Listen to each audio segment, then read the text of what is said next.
Guys, when I come in here to have these Q&As, have some fun, cool. But I got a real question because the more I start to hear women talk about we living our best life, yeah, I mean, and every time I hear women talking about, ooh, that's not me, that's not me. Look,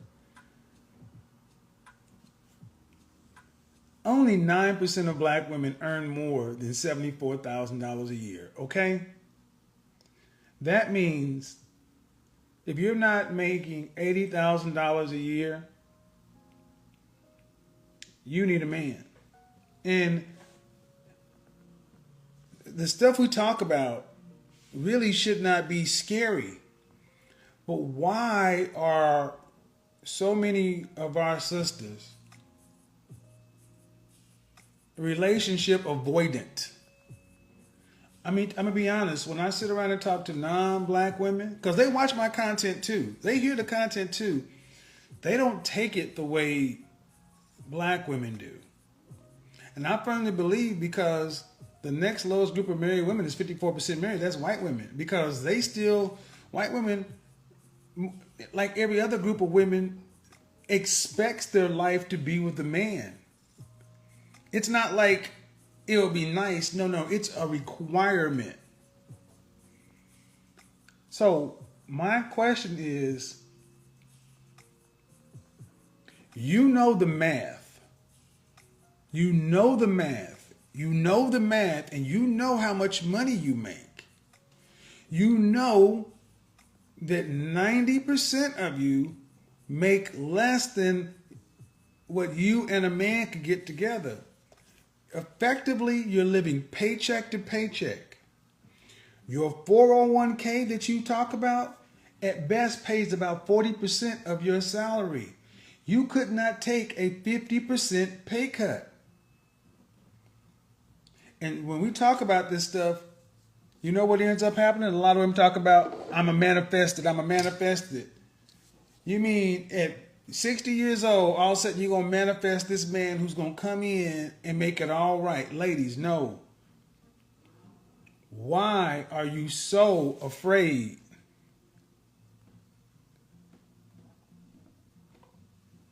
Why are you so afraid to admit you need a man? It's not about a want a man. Why are you so afraid to admit you need a man? My personal opinion, I have no facts, no data to support this, because there's no way to poll this. But I've said, if you've noticed that as weight is increased, marriage is decreased. And I don't think, and I have not experienced our women really happy. They say they're fine, but I'm out just eating dinner tonight, and a woman stops me in my car. I'm sitting on the phone talking to my mother, and she stops me in her car, whips around and asks me, why can't I find a husband? What's wrong with me? I mean, I'm like, well, and then a few simple questions come to find out you're going out to nightclubs and you're picking men based on looks. So in the nicest way I can ask, I want to know when in this conversation, when black women are going to grow up and admit they need and require a man to survive to the end of life. Because you can't do it on one income. And unless you're planning on living with 4 or 5 women, you're going to need a man. You want a man. When you're going to go ahead and step into and grow up and address the fear of actually learning how to do something that should come pretty natural. This between men and women should come really natural. So I want to have the question, when are you going to step into the next phase of life? Meaning, just like I say, men need to be confident, intelligent, and assertive. You ladies are going to have to learn how to become assertive because, like it or not, it's an open dating market. You have to compete against white women, Hispanic women, Middle Eastern women, and Asian women, plus all black women for the kind of man you want. You have to. It's not like you have an option. And see, that's why I think we've told so many women. They've made you believe you have the option, like not having a man is no big deal and you can do bad all by yourself. That's bullshit. When these people tell you can do bad all by yourself, they can't tell you who's gonna pay for your that 1.5 to 2.7 million dollars you're going to. Well, actually, it's close. The number is $50,000. $50,000 a year. For a 40-year career, you're going to need $2.7 million. But even if we adjust it down, it's roughly about $1.9 million. So let's call it $2 million. Even if you're making $37,000 a year, you're still going to need $2 million to retire on. Where $2 million cash? Where's that coming from? So all this, I'm living my best life. Hot girl summer. You can't do it. The world is set up for couples and families. The world is not set up for individuals working middle-class jobs. I think what's happened is most modern women have never had to deal with any illness or any sickness. They think they're going to just work until they die. The jobs are going to go away. That's why I say winter is coming. Let's talk about it. Ladies only, ladies only, because I think when we start honestly having women tell the truth, I think many women will start to understand, hey, you gotta start doing something different. You gotta start doing something different. I don't want to talk to any guys. So here we go.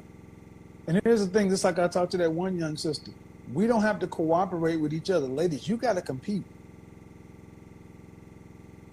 You have to cooperate. You have to cooperate with the guy, because understand something. If you don't, I don't even want to go down that path. If you don't, I don't know if y'all recognize that how many women are starting to look at black men like, I'll take him if you don't want him.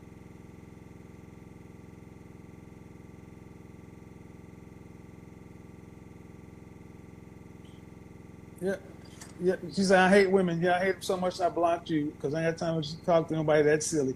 Hello, if you can think somebody can, that's, let me say, hey, how you doing? See, guys, what you just see is when sign language comes out, when they start talking about you hate women because you ask them the truth, just block people like that. There's no need you talk to people like that. Just get them out of your world.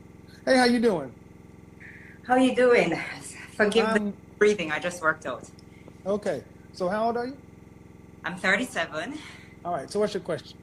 All right. So my question is, how would you define two words that I feel like is thrown about a lot?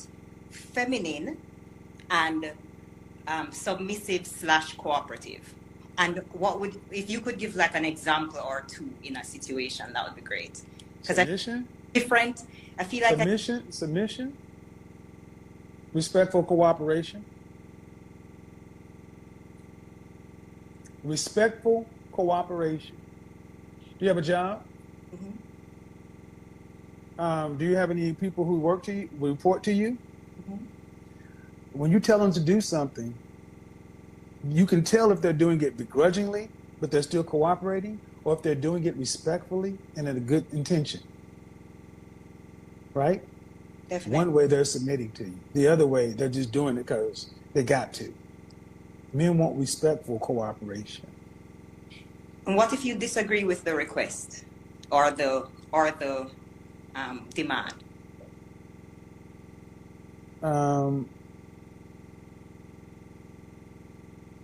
Truthfully, so. What if you feel like it is going to derail or have a negative impact on the family, for example? Put your up. Say again? Put your up. See, you and I are married, okay? Mm-hmm. We have a son. That's my boy, Mm-hmm. Kevin Jr. There comes a time where I say, something happens with Kevin Jr., and I'm going to say go right, and you're going to say go left. Both of us love our child to death. One of us has to pick. One of us wins. Which way do we go, right or left? I'm assuming it's automatically the direction that you said. I can't remember whether that was right or left. Why would we go your direction if I'm supposed to be leading my son and you? Do you think my direction is going to harm my child, my legacy? You think I want to put my future at risk? See how even the nature, you're in the passenger seat trying to put your hands on the driver's seat, trying to get us somewhere, and you're going to kill us both. Sit down and ride. And see, the thing is, you can sit down and you can enjoy the ride. Have you ever driven before? Driven somebody? That's not pleasurable. You're watching the road, you're watching traffic, you're doing this, you're doing that. The only thing you get to do is control the radio, because you got to have, but everybody else can be sitting there talking, laughing, falling asleep, peaceful. But have you ever driven at night with your family? That person needs to go to sleep. And see, all these black women who keep coming in talking about this is bias and this and that is because we have a matriarchy. Women are so used to leading that you think the way you know how to lead is best. So what city do you live in? I'm actually in Jamaica. I'm in Kingston. Okay, Kingston. Well, if I said, what's the capital of Kingston? What's the capital of Jamaica? It's Kingston. What's the downtown area of Kingston? Kingston, downtown. Okay, downtown Kingston. If I said, how do you get to downtown Kingston from the airport? Tell me how you get there. Follow the highway, take the first left, go on to Vineyard Town, take the next right. I don't know. It's a lot of directions. Okay, but leave the airport, take the highway. Which highway? I don't remember the name of the highway. But it will get me downtown. Right. All right. Is that the only way to get downtown from the airport? No, several. But see, that's the point. The way you know to go, based upon your lived experience, based upon your intuition, that was in your direction. My direction, maybe don't go that way. Instead, get in the cab and let them figure it out. But the bottom line is we're going downtown. That's the point. This is the struggle. Women today are fighting men for leadership. Then you say you want men to lead. You want to lead, then you start dying of heart attack, stress. You die earlier then. You go fight the wars. You go stand out front. You go take the bullet. Men pay the masculine burden of performance, whether they make more money or not. When it's time, when there's a bump in the night, we have to defend you, right? That's what has to happen. So you have to be able to, here's the thing. If you trusted your man was going to be doing what's best for the family, why not cooperate? That's it. That's what it boils down to, a lack of trust, for sure. Well, then that's where the therapy comes in. But you know what I find, Mr. Samuels, is that, like, I feel like for a lot of women, I find that if I go to any type of personal development, business development, therapy type stuff, I see a lot of women. So a lot of women are engaged in healing themselves, bettering themselves. I don't see a lot of men. So what happens, what I have found, at least on my side of the world, is that there are a lot of women who are a little further. When I'm saying therapy, I'm talking about psychological therapy. Not personal development, and I prefer women to go deal with a man. As in a male therapist? Mm-hmm. Well, because, okay, human beings are couples by nature. We, male and female, we're made. Why were we able to do all of this through slavery, chattel slavery, this, that, but then all of a sudden, since the 1960s, we all of a sudden can't seem to act according to nature. It's the low-lying lack of respect and low-level contempt so many Black women have for the Black male image. You don't necessarily like it, but it's baked into the equation. So how are you going to end up cooperating? And here's the funny thing. I find it interesting that we're some of the most Christian people in the world, but we lack so much faith when it comes to dealing with your men.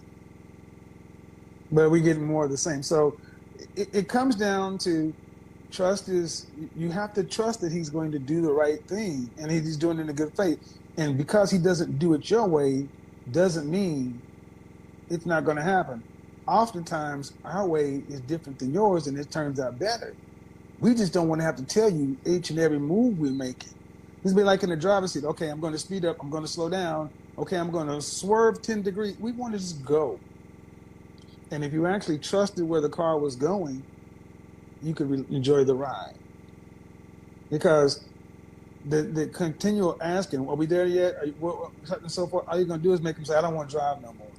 And that's where the buy a dog and die alone thing. And then femininity goes along with respectful cooperation. Femininity is agreeable. Women tend to rank higher on agreeableness. But when you're inherently being disagreeable, you're inherently being masculine. Men are inherently disagreeable. So respectful cooperation and agreeability. You know what that equates to with most men? Peace. A man who has peace is more apt to stay involved in his situation with his woman because we understand what's out in the world. This is why also it's incumbent for women to get around women who want the same kind of outcomes and are willing to reinforce the work that all of us must do. Because the work a lot of women have to do is kind of reparenting or reprogramming yourself. And you need to be around other women who support you in that versus you stupid, that's dumb, I wouldn't do that. You're taking advantage of you. You don't need to be trying to do the work and then be undermined by your friend circle. That's why it's often better to get rid of your single friends while you're doing the work so you can actually get a different outcome. So, is that it? I have one more question for you. Go ahead. It seems that in my grandparents' generation, there was the ideal relationship. There was a lot more, being agreeable, cooperation. It was kind of more of a given. Mm-hmm. And 2 generations later, it seems that it's been pretty flipped. Women are a lot more independent. Women are, all that stuff. Is it possible then that my grandfather, had it great in terms of having this, cooperative wife and everything was fine, and the men see that and aspire to that and want that to continue.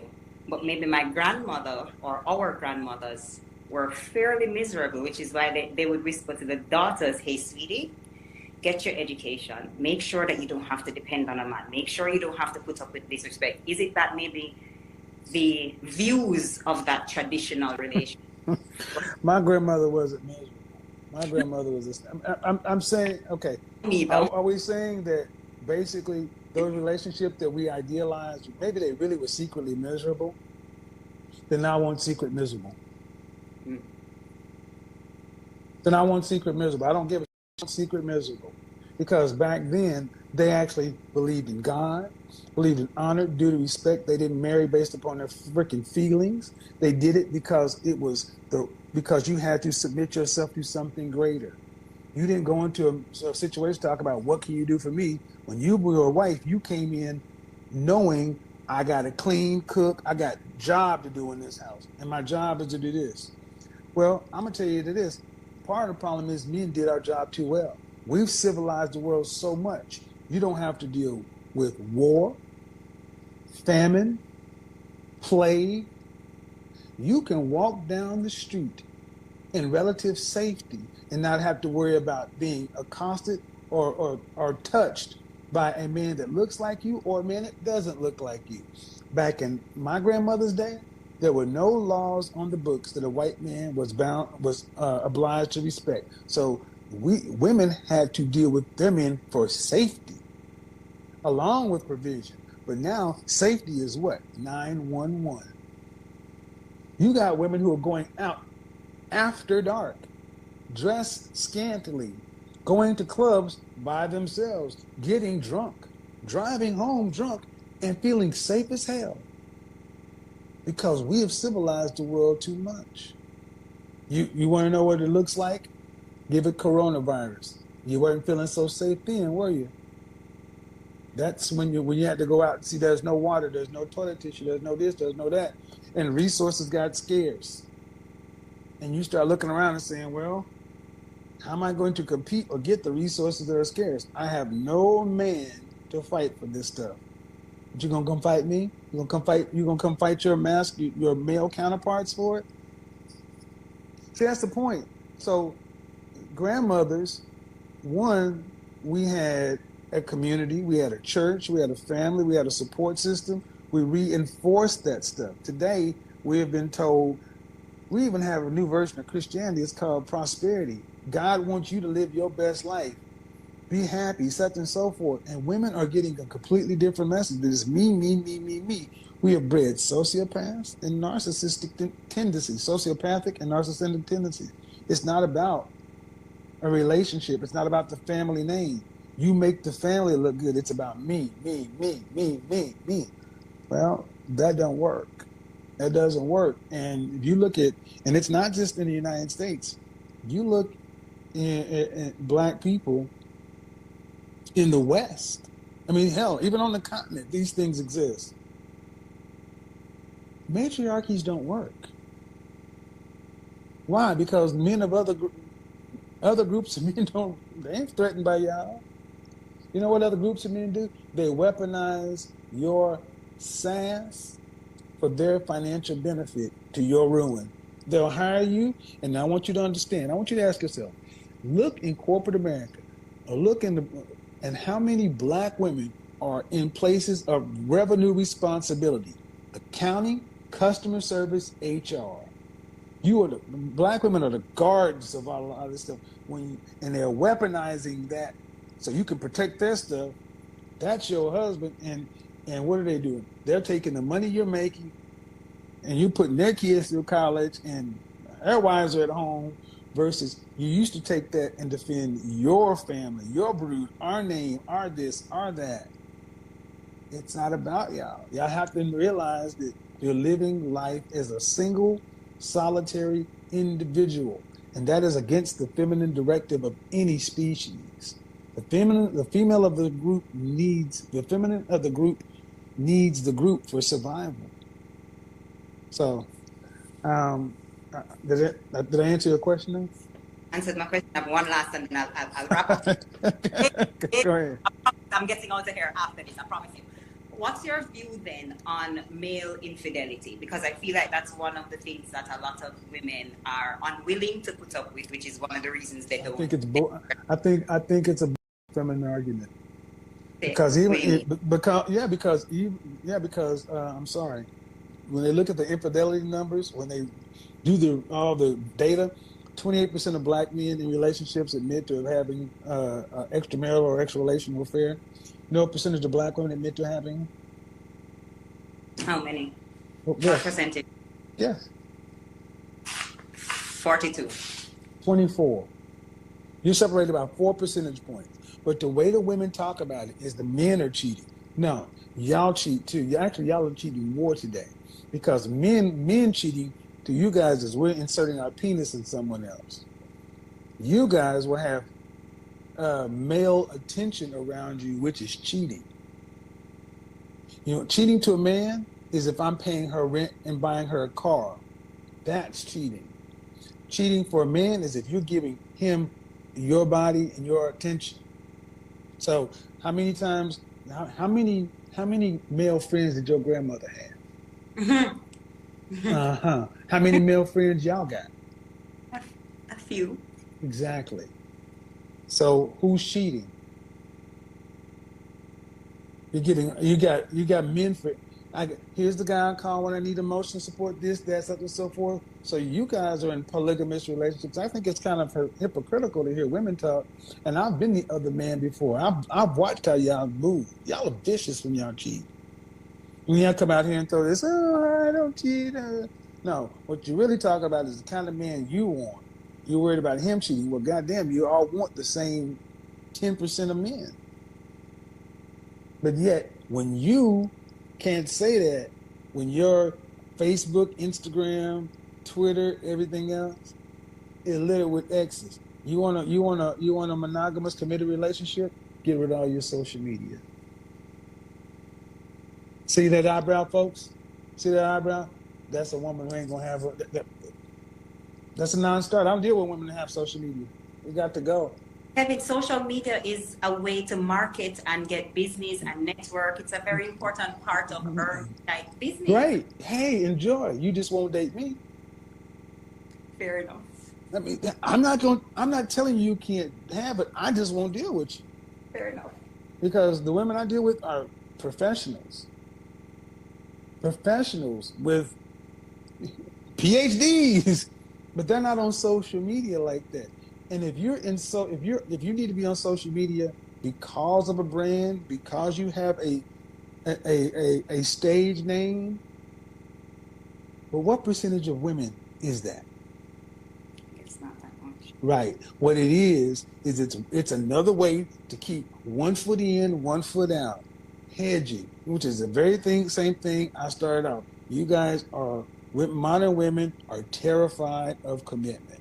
You're not going all in on anything, and the only thing you're going all in on is dying alone. Because that's the reality. With the dog. The dog ain't even trying to deal with y'all now. I see dogs ain't even tired of y'all. I'm telling you right now, I'm laughing. I'm gonna start taking pictures. Because these dogs are sick of y'all. They're like, I see this one sister. She got this dog, and every time I see, he's like, I can't stand her. He's like, shoot me, dude, kill me. I'm like, I'm sorry. He's like, ugh. So, I mean, really, what it comes down to is women are going to have to realize that the issues so many modern women have with men have nothing to do with the men you want to deal with. They have everything to do with the phantom in your head. That ain't us. But see, here's the question. So I have a question for you. Mm-hmm. With so many sisters having so many, let's just say, reservations about relationships, valid or not, but they're there, right? What would you tell your son to do? Would you tell him to sit around and wait for one? Would you tell him to go ahead fix one? Or would you tell him to go ahead and deal with the women who will want to cooperate with him? I would tell him to deal with the women who want to cooperate with him. Even if they weren't black? Aligned with him and make life happen. Even if they weren't black? Even if they weren't black. Why? Why did you have to hold your teeth like that? Even if I would prefer if they were black. He would probably prefer it too, but see, just like you would raise your son to prefer for it to be black, the mothers raising those daughters have to raise their daughters to value and respect your son so they can be worthy of his preference. That's why I didn't say you, I said your son. See, when it's your son, then you gotta be like, that's dirty, playing dirty. Yeah, because you gotta want what's best for your son. But what you're saying is, I'll raise my son to do the right thing, but are you confident that mothers are raising their daughters to be the right thing? Fair enough. Are they?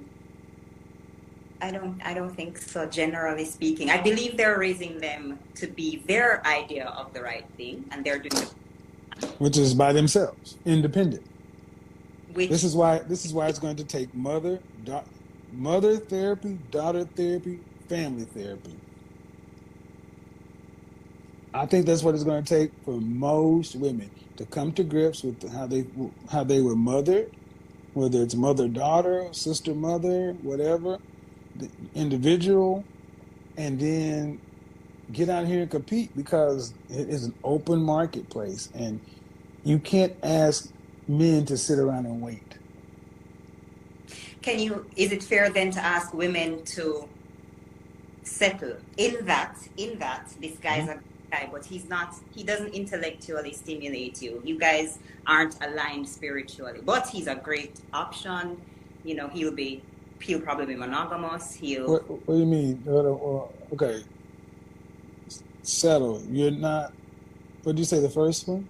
So say, for example, he doesn't intellectually stimulating you. Meaning, like, he doesn't intellectually stimulate you. That ain't our job. We're not your friend. What you mean? We're living together, we're building together, we're That going to. is not, see, that is not our job. It has never been. We're not your friend. When we want intellectual stimulation, we go out with our friends. We're not your friends. We're your husbands. We don't like you like that. I'll be honest, we don't like y'all like that. We love you, but we don't like you like that. Most women don't realize how annoying you are to us. Y'all aren't funny.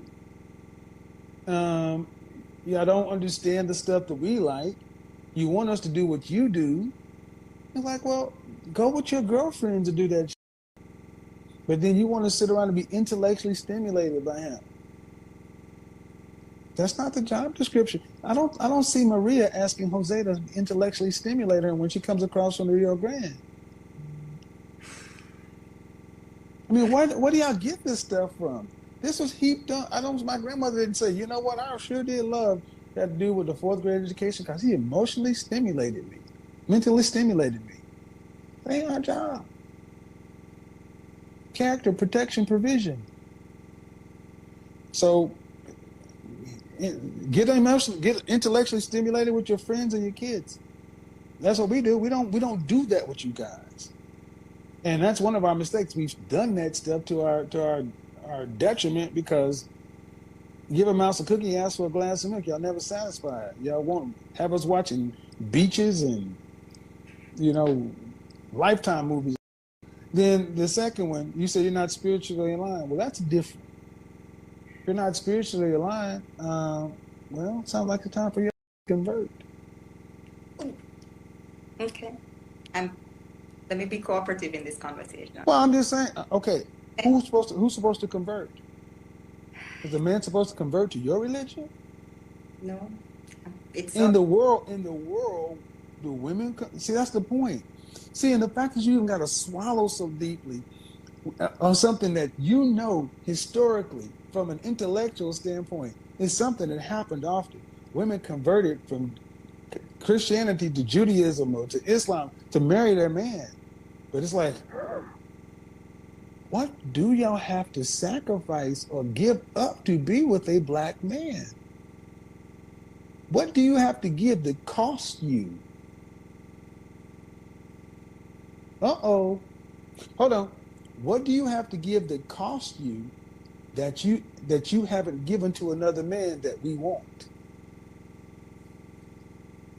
Do do do do. Y'all can write that down. What do black women have to give up that costs them that we want that they haven't already given to another man? See, you want a man to have to be the right man, intellectually provide, be spiritually aligned, then have character, provision, protection, all this other stuff. And you just have to respectfully cooperate and be agreeable. So you want a six-figure job with a high school diploma. Hmm.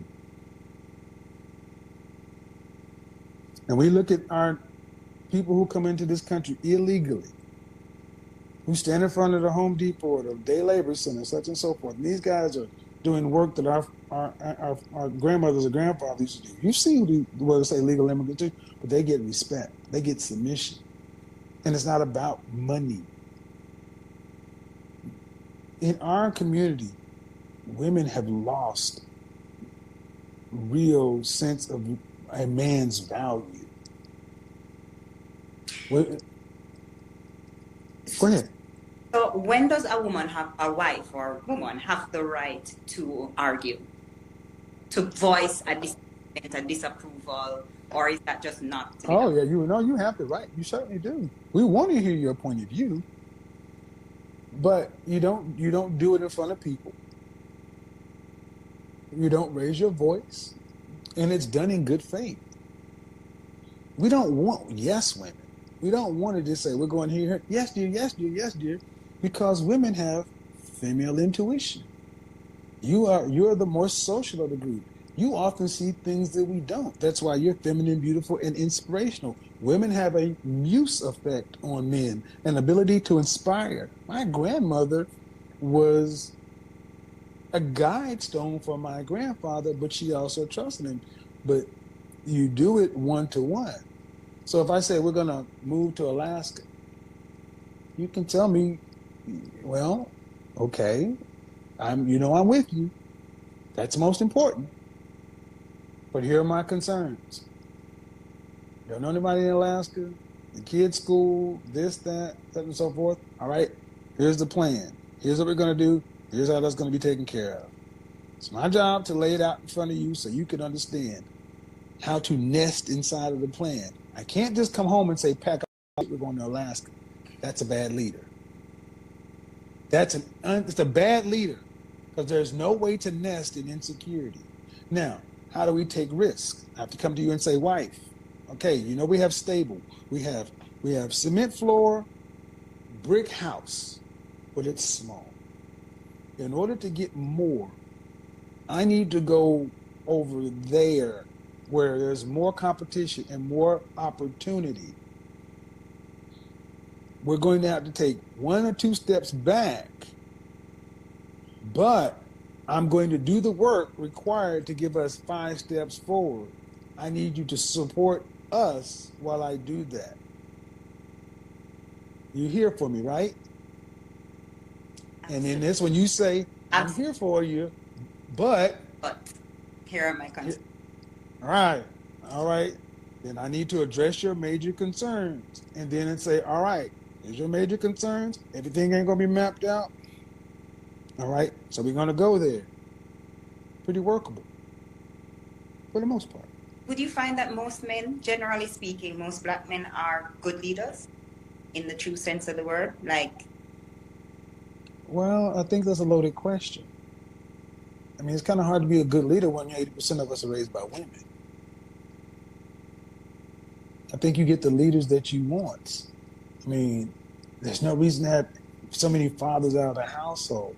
See, you can't turn around and ask a man to be a Spartan when you raised him without his daddy in the household, around a bunch of, I don't need no man, this, that, and the third, and then all of a sudden you want him to be something he's never seen, never been modeled, never even been praised by the women around you. Then you're shocked why you have no straw to make bricks with your current men. But then, Kevin, what comes first, the chicken or the egg? Because you're telling me those same men who are not the Spartans, and for valid reason, for whatever reason in their upbringing, they're not good leaders. No. I didn't say they're not good leaders.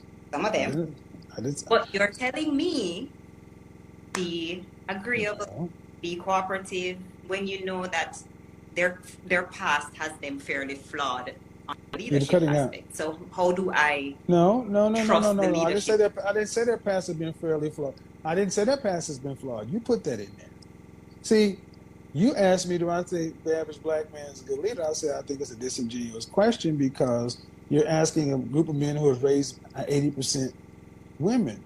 But what I do know is, according to the numbers, especially when it comes to fathers, Black men are the best, most involved fathers in the country, according to the CDC.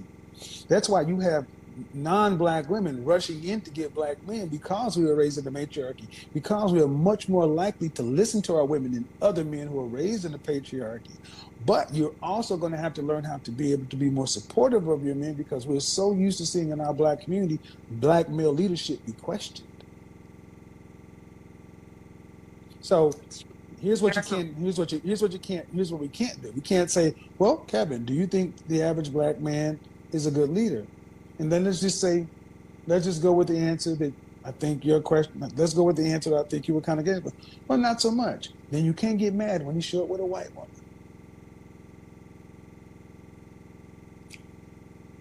Okay. Can't get mad when you show up with a white woman, and because if she wanted to bet on him, well, he may not be the best leader, but I like the way he rows my boat, and we're going down. So you can't get mad if you end up with a white woman, Hispanic woman, Middle Eastern woman. And she's like, I was willing to work with him, because that's the thing. Do you feel like the average Black woman is really willing to work with a Black man? I don't think so, not generally. I think that the average Black woman is programmed to protect ourselves and protect and to not trust. And here's the thing, and that ends up with a group of men who would love to be with a woman to share their reflection, but they understand that those are the women that raised them, they're their sisters, their uncles, their aunties, and everything else. And at the end of the day, it only makes sense for a black man to say, well, she's protecting her, doing what's best for her. As much as I would like to be with somebody that looks like her, she's not even, somebody like this is not really even willing to give me the benefit of the doubt or work with me.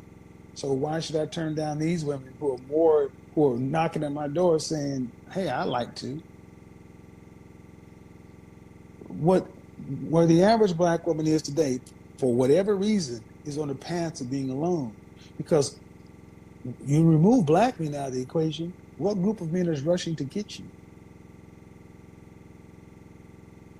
Not in significant numbers. Huh? Not many. You said the same thing. Not insignificant. No, not many. So this is why this is why so many women don't like my program, because you're like, well, it all comes down to women, because it does come down to you. It is going to take women talking to women, dealing with women's issues, and coming back to the men. And if you don't, you'll die alone. The men aren't going to die alone, because here's the reality. Let's just snap my fingers, and we're the same age. How old are you? 37. 37. So at 16, we were one thing. Then at 18, we were one thing. 21, we were another thing. At 25, you're at the peak. But at 30, I'm starting to come to my own. At 35, things will change. At 40, 45, at 50. At 50, I can still turn around and marry a 28-year-old woman. At 50, you can have a fling with a 25-year-old man. A man has 3 different lifetimes. A woman has 1. So women have to get the major parts of their life together sooner because of biology, because things start to be removed. If it's not fair, take it up with the creator. So the path of I need to take care of myself, do this, do that, so on and so forth, is leading so many women who have this mindset to be unfit for cooperation with a man long term. So I'm not happy where I see so many of our women over 40. It's just what's next? Because Hollywood will tell you to live your best life, girl, but you're not making that kind of money. This is why I think a lot of women are going to have to realize that we need to do something and make a pitch to our men, collectively and individually, to try to do something. For those of you who want something other than buy a dog and die alone, because men aren't going to be by themselves. I'm going to tell you that. Men aren't going to be by themselves. Sadly, as much as we may want to see the rekindling of black families, that may be on the younger side. What about the people on the older side? I don't want to see a bunch of spinster black women living in retirement communities by themselves, but it's freedom. You can't make people do anything. People are free. I think on average the average black woman really loves black men and vice versa. Black men are great, beautiful, some of the best fathers, like you said, fantastic men. So I find it strange that we are so misaligned and just can't get it right. Well, but the funny thing is, 54% of black men are single and childless. 61% are in the middle class. Over half of black men are locked out of fatherhood. So when you hear black women say that, but then you're not reproducing with these men. 80% of black children are born out of wedlock. There's a 30% black marital rate, so roughly 84% of black men, 54% single and childless, 30% married, roughly 80% of children are made by roughly 16% of men. And are these the 16 Nobel laureates? And I mean, who are we making kids with? Fair enough. So it's depressing. What's not depressing? See, what's not depressing? What's depressing is continuing to act like there's nothing wrong. You got to deal with the facts, the data, the reality, the statistics, and then decide to say, here's what's out here. What am I going to do about it? Here's the numbers. Then what am I going to do about it? I think the first step to solving any problem is admitting there is one. So we got to deal with reality. And then choices can be made after you deal with what's there. But living life like there's no problem. That's depressing. Appreciate it, sis. Thank you. Bye bye. See, um, how simple a back and forth can go. There's no screaming and hollering. Yeah, I hate women so much, right? Yeah.